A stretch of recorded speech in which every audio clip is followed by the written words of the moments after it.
그래서 주님의 인도하심을 보시길 바랍니다. 성령이, 저는 지금까지 제 삶이 이런 지금 말씀처럼 성령이 인도하셔서 온 거라고 저는 확신합니다. 그것 때문에 정말 지금까지도 여기까지 캐나다까지 왔고요. 캐나다 올 때도 제 돈 한 푼 안 들여왔습니다.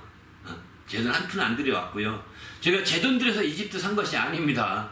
하나님께서 다 모아주셨고 이렇게 해서 이 선교관도 구입하게 됐고 지금 이렇게 여기 살게 된 거죠. 제 능력으로 한 것이 아니라고 저는 너무나 잘 알고 있습니다.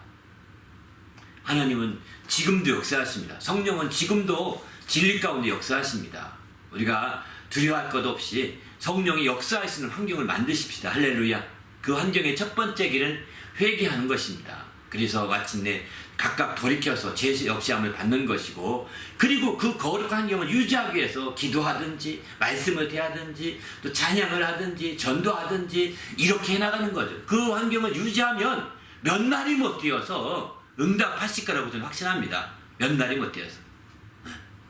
바로 그렇게 열심히 했던 사도들은 열흘 만에 성령을 받았잖아요. 응답을 받았잖아요. 열흘 만에. 우리도 정말 진지하게 이렇게 열흘만, 어쩌면 열흘만 헌신한다면 열흘 내에 어쩌면 응답 받을 수도 있지 않을까.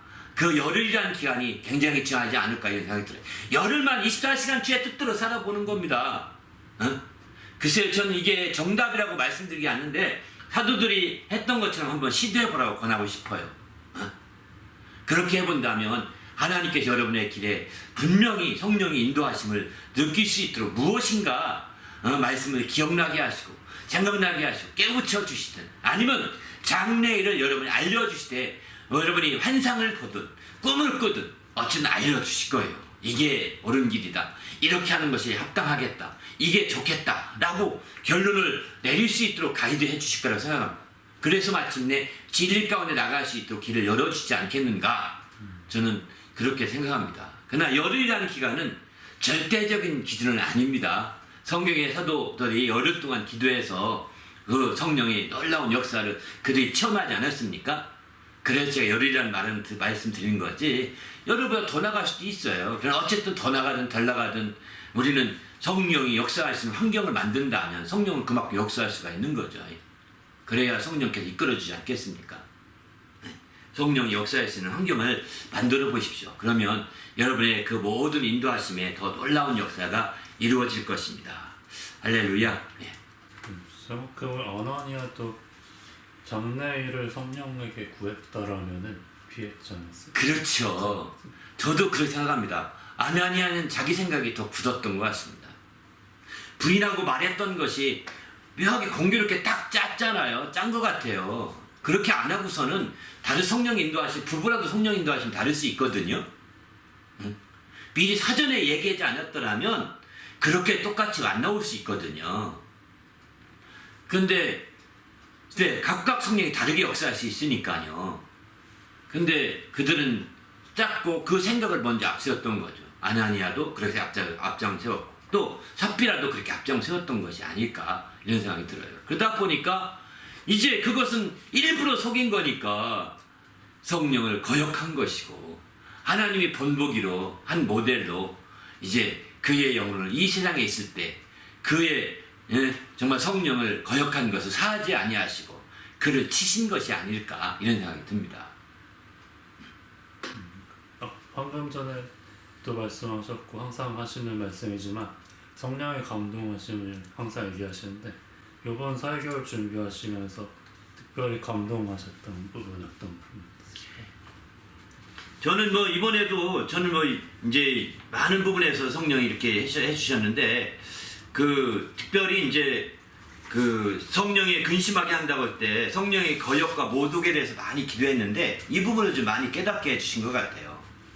이 부분에 대해서 1부 예배 설교, 2부 예배 설교보다 또 3부 예배 설교가 또 3번 지금 설교 외전에서도 좀 생각나게 좀 더 구체적으로 해주셨거든요.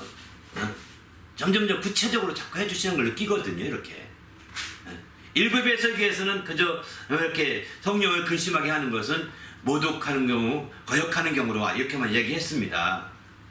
근데 그렇게 하고서 다 나서 이제 올라가서 생각하는데, 이제 생각나게 성령이 감동해 주셔서 깨닫게 해주신 것은, 성령을 모독하는 것은 성령을 모르고 하는 것이겠구나. 이렇게 성령이 이렇게 탁 올라가면서 이렇게 마치고 올라가면서 그 생각이 들더라고요. 반면에 성령을 거역하는 경우는 알고 일부러 하는 거구나. 이런 생각이 들더라고요.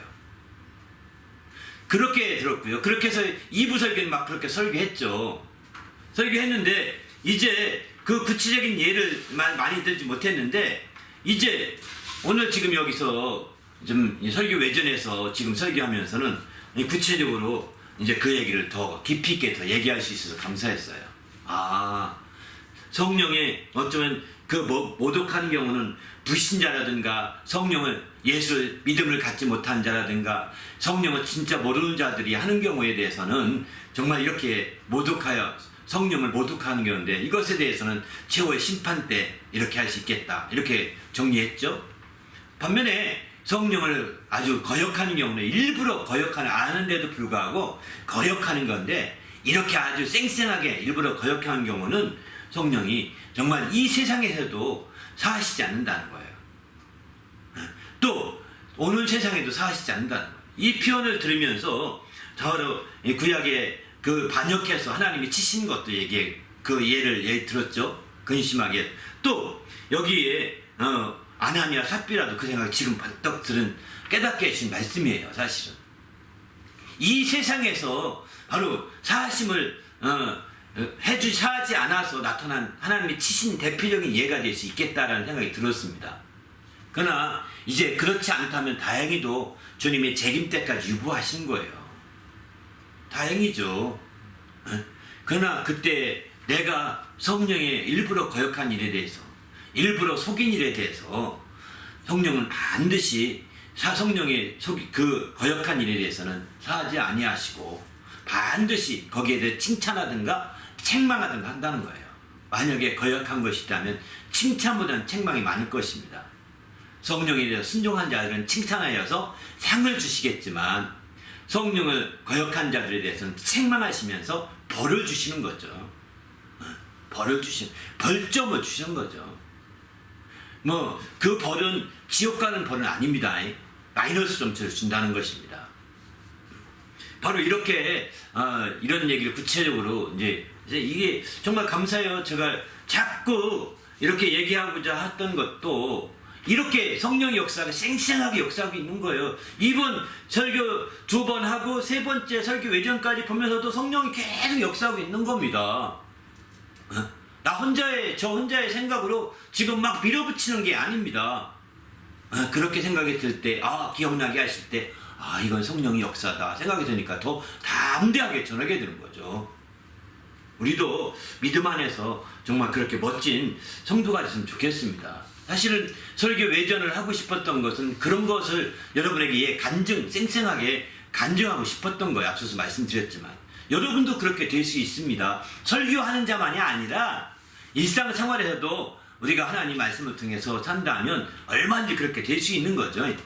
이렇게 멋진 그런 삶이 되었으면 좋겠습니다. 할렐루야. 그 외에 얘기하지 못하셨던 부분들이 또 있으신가요?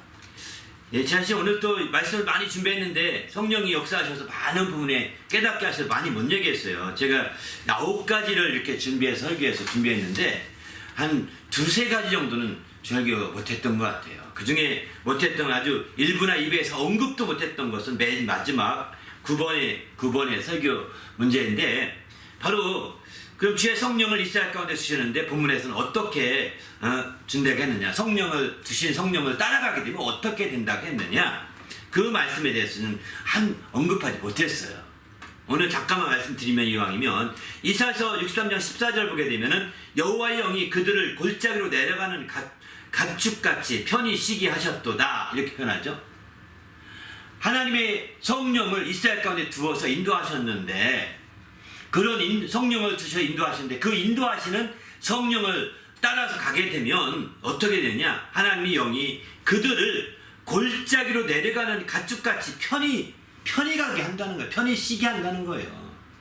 여러분, 골짜기에 올라가는 게 힘들겠습니까? 내려가는 게 쉽겠습니까? 산 위에서 골짜기 내려가는 건 진짜 쉽잖아요. 더구나 사람들은 이 가축들은요 그 내려가는 것은 너무 쉽고 힘도 별로 안 들인다고 그러거든요.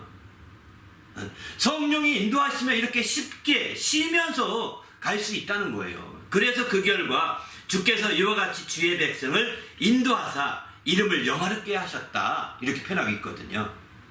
성령의 인도를 받으면 주의 성령을 우리의 정말 이스라엘 가운데 두셨는데, 그 두신 성령의 인도를 받으면 바로 주의 백성들이 인도하셔서 정말 그 이름을, 하나님의 이름을 영화롭게 하시는 놀라운 역사가 있는 거죠. 놀라운 역사가. 오늘날 우리가 성령의 인도를 받기를 간절히 원하는 이유가, 어떤 진로 앞에서나 또 어떤 삶 가운데서 성령의 인도를 간절히 바라는 이유가 그거입니다. 우리 가운데 임하신 성령, 우리 가운데 드시되 특별히 우리 가운데 내주하신 성령, 그 성령의 인도를 받게 되면 우리는 정말 주의 이름이 영화롭게 우리를 통해서 영광을 받으시게 되는 거죠. 그리고 우리가 나가는 성령의 인도를 받으면 그들을 골짜기로 내려가는 그 골짜기로 내려가는 가축처럼 아주 쉽게 움직일 수 있다는 것입니다. 편하게 앞으로 나갈 수 있다는 것입니다. 골짜기에 산이 올라가는 게 좋겠습니까? 산에서 골짜기로 내려가는 게 좋겠습니까? 성령은 우리의 산에서 골짜기로 내려가는 것처럼 아주 쉽게 쉬는 것처럼 편하게 아주 인도하신다고 말하고 있는 거죠. 그런 놀라운 역사가 성령 인도를 받으면 이루어지게 됩니다. 그리고 마침내 이제 주의 이름이 영화롭게 되는 것이죠. 그 백성을 통해서, 그렇게 성령 인도받은 사람을 통해서 그 이름을 인도하사 이름을 영화롭게 하셨다고 이렇게 말합니다. 주의 이름을 영화롭게 하시는 거죠. 그래서 그 주의 영광을 돌리는 역사가 나타나는 귀한 삶이 이루어지는 거예요. 우리도 성령으로 살자고 한 해 동안 우리가 사는 것은 이와 같은 일 때문에 그런 것이죠. 우리도 성령으로 살고 성령으로 행하셔서 이렇게 주님의 이름을 영화롭게 하고, 더 나아가서는 아주 쉬운 주님의 역사를 이루시길 바랍니다. 할렐루야. 함께 기도할 때 하나님 인도하셔서 우리가 주님 앞에서 이렇게 멋진 주의 영광을 드리는 삶이 되도록 성령의 인도함 받고 성령으로 행하고 성령으로 사는 그런 삶이 되게 해달라고 간절히 기도합시다.